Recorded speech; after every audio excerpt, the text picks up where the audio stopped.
गोदना गोदलन हाय रे दैया हाय हाय हाय री आही रे आही रे आई रे जोर से बोल रे ही आवाज लगाओ रे ही एमा भेड़ुआ का रोल कैले हुआ भणुआ का अरे हाउ जो ना ढोलिया लेके चलो सब तखिया में हो इस 7 गो सुई लेके देवलाल भैया गोदना गोदत हुआ हाँ। कहत मन कि इन करो के गोदले ही उठवा पर हाँ। ई गोदला कि तिल ह गोदता तो हरियर रही तो गोदना हां गोदना के गोदवाई जरूरी है देह में खोदा बाबल हां ये तनी सुई बता दर्द होता है तू कितना लगाई बाप रे बाप हाय हाय हाय काहे कैसे कुछ सहल लाई दी सही में मम्मी और कहले संग गोदवाई ने बियाह से ना ना ना हम ना गोदवाई हां जरूरी है ठेप्पा मारल हिय वाह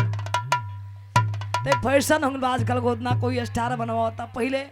गार्जियन गोदना गोदाए तो चांद बने वाह अपने पति के कोई नाम लिखवावे हां आजकल तो मत पूछा कहाँ कहाँ गोदवाओ तरे लोग हाँ। यहाँ वहाँ अगल बगल पीछे आगे सोनू भैया कहे वाली बात नहीं कि सब देखा था मोबाइल पर तो आइए मास्टरी बड़ा बढ़िया गोदले हुआ लालो वो भौजी के ददन पुट्ठा पर गोदले हुआ उठा पर हाँ अरे वाह बिक्रिया वाह ना जानला पुट्ठा अरे नहीं हो हमें मालूम ना हो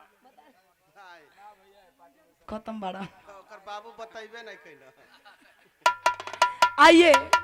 मने बड़ा बढ़िया गोदना बड़ा हिट गल गीत का प्यार मिलल देवा भैया को वाह वाह वाह आज भी बजत है रील लोग बनावत हुवन आइए मास्टर तनी झटके में तुम बजा के आवा कुछ वाह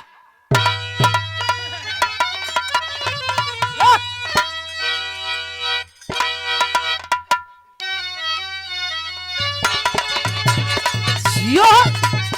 ओहो जियो बटे जय यादव जय माधव ओह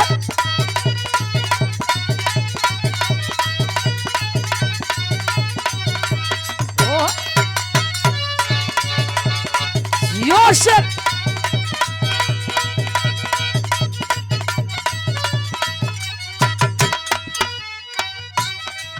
इशारा है बारे कोनो दुल्हन संजय भैया अपने मन से धुकर समझावत अरे के राजा जी रहन ठीक नहीं खे देखा मान जा रात दिन बिरहा गावत हो वो ठीक है लेकिन एने उन्हें झटका मारत हुआ तो ठीक ना है झटका हाँ करत भैया बार दुल्हन कह तरीका मास्टर का कहता रे हां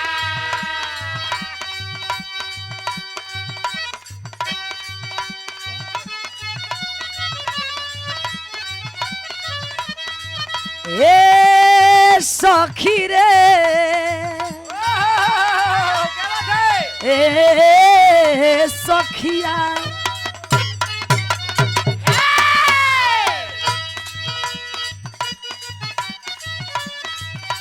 बहुत तरीका कहिए सखी बड़ा तकलीफ है का हाय हाय हाय हाय ओकरा से दिलावा लगई हो ना मिलला बोलाई तो जई हो ना राजा हो ए हो ओहो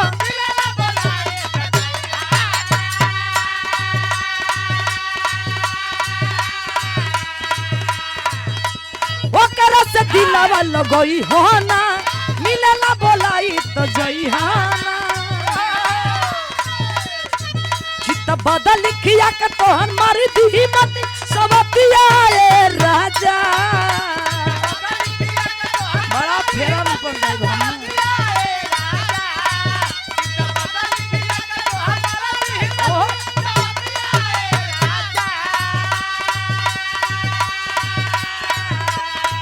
चित बदल खिया के तोहन मारी दी मत सब पिया ए राजा घर बजे सब पिया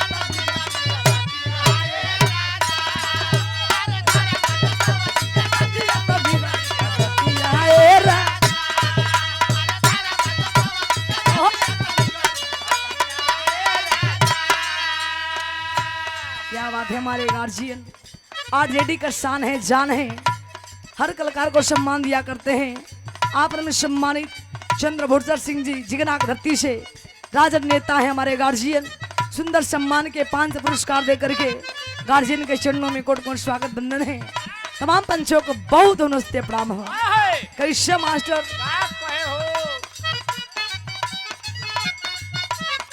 कहली यही तो दिक्कत हो जाती है जो मेल ना धरत है काहे फोन आगल नहीं हर से भौजाई के फोन लगल कहलिए भौजी का बताई बड़ा तकलीफ हो बोल बोल कहल दले भैया मेल ना खाती है कहे का मास्टर का कहे हो हम बानी सता रहबल मुआ 23 साल के हम बानी सता रहबल मुआ 23 साल के जाई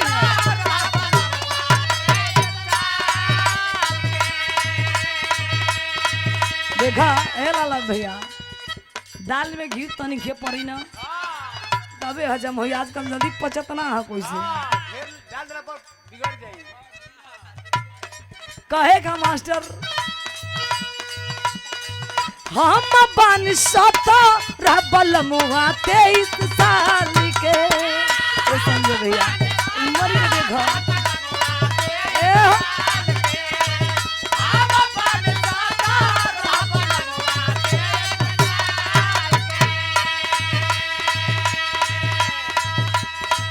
भौजी रे जवनिया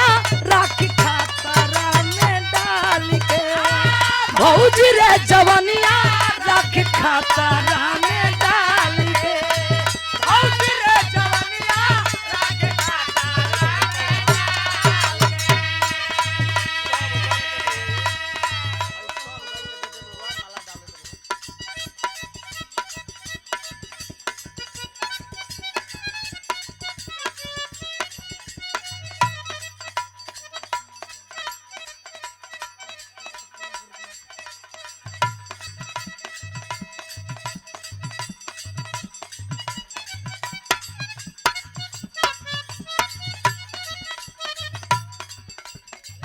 क्या बात है देखे ये सुंदर सम्मान हमारे करें बड़े भैया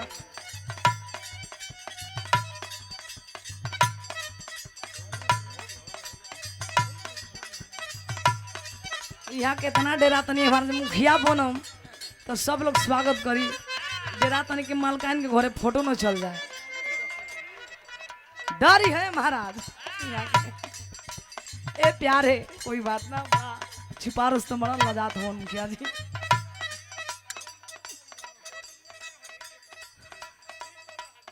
अच्छा और कहीं हम ना सुंदर सम्मान के हमारे गार्जियन अपरम सम्मानित जमरोर पंचायत के पूर्व मुखिया जी प्रत्याशी आप दीपक कुमार जी को वहाँ खोज की धरती से सुंदर सम्मान है ये 5 पुरस्कार सुंदर पुष्पहार देकर सम्मान के गार्जियन भैया और पूरे पार्टी को सम्मान के सुंदर पुष्पहार सुंदर पुरस्कार 50 रुपए दे करके चरणों में कोट कोट स्वागत बने तमाम पंचों का पलोगी है भैया लोग का प्यार है आपके माथे ताज लगे तमाम पंचों की सारा कहना बाका कहे का नंदी का कहे हो हम बानी सता रहबल मुआ 23 साल के हम बानी सता रहबल मुआ 23 साल के हम पानी ए सब राबल मुआते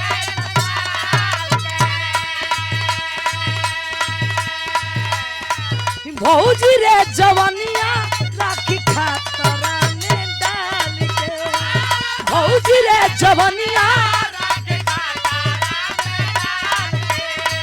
भौजी रे ओह राखे सुना केतनो नीमन होई रसतई बेनु करी केतनो नीमन होई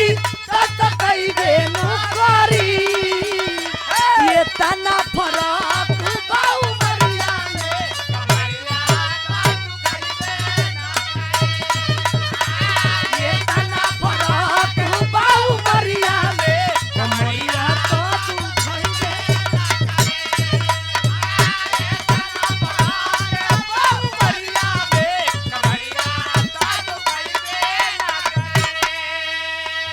कहली ये तने ना ये बहुजी ठंडक सीजन है का बताई का बीता था दिल पर का बहरे बितावे समैया हो कुली उड़ावे रुपैया हो बहरे बितावे समैया हो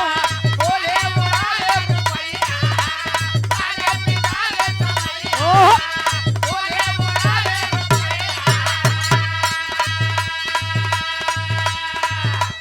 बहरे बितावे समैया हो कुली उड़ावे रुपैया हो लागल बा जवानी या में यागिया हो हम बुताई कैसे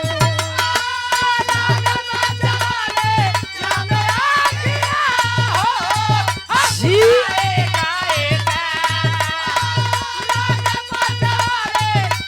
जियो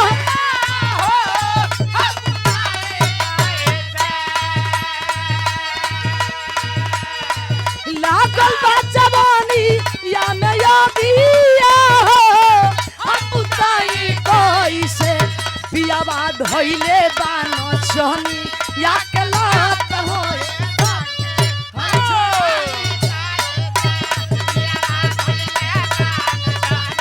आइए बिरहा हो गए ना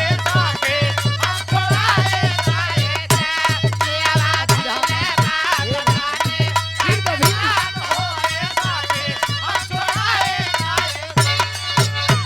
जियो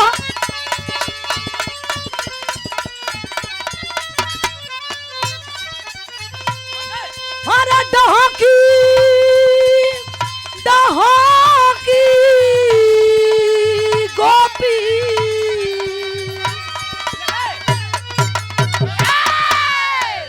लिखेली खबरिया पमरिया दगा कैला पमरिया दगा कैला छोड़ी गईला गोकुला नगरिया पमरिया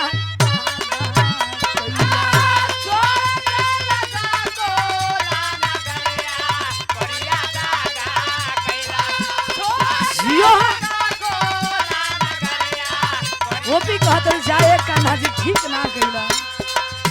ये सुंदर पुरस्कार बढ़ोतिया धरती से आप सिपाही भैया को ओर से सम्मान है 200 रुपया कृष्ण कन्हैया की कृपा बनी रहे तमाम पंचों का पलोगी है गोपी लोग कहतरी हे कान्हा जी रउआ कहले कि हम पाती भेजो लेकिन रउआ वादा करके मुकर जाता नहीं तो कहना बाका डहकी डहकी गोपी हो गोपी अरे डहकी डहकी गोपी लिखेली खबरिया पवरिया दगा कैला पवरिया दगा कैला छोड़ी गईला गोकुला नगरिया पवरिया दगा कैला